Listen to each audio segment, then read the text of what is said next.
morning, everyone. Everywhere I went, I found leaders who were determined to prevent the conflict that we're facing now from spreading, doing everything possible to deter escalation, to prevent a widening of the conflict. The future of the region needs to be one of integration, not division and not conflict. And fourth, for that to happen, we need to see the establishment of an independent Palestinian state. Now, no one I talk to thinks any of this will be easy. All recognize the hurdles, and no one thinks that anything will happen overnight. But we agreed to work together.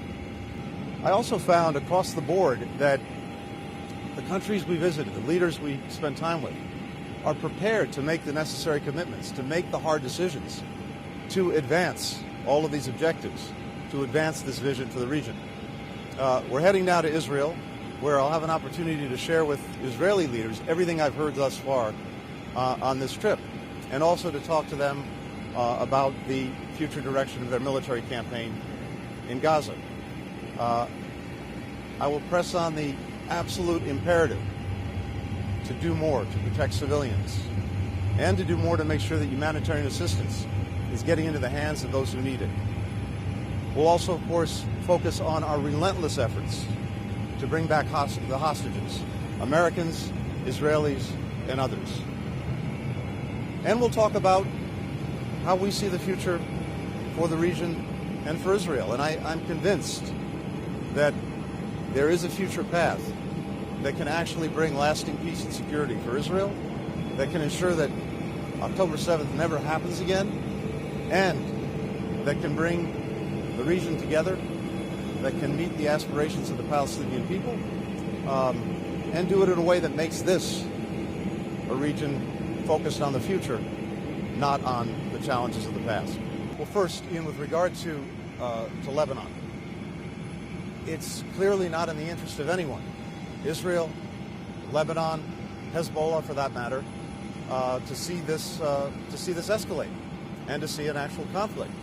And the Israelis have been very clear with us that they want to find a diplomatic way forward that creates the kind of security that allows Israelis to return home.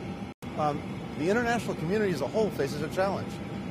These attacks, consistent attacks by the Houthis on international shipping, are a threat to everyone. We talked about this yesterday.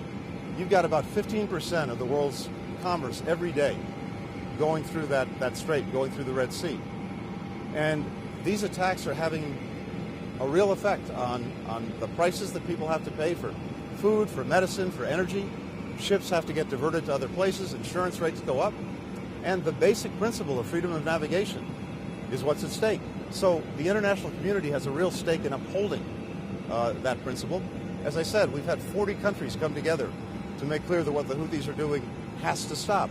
And we have other countries that have made clear that if it continues, there have to be consequences. So our strong view, our strong preference is that the Houthis get the message that they're receiving from countries around the world that this needs to stop, and that's what we're focused on.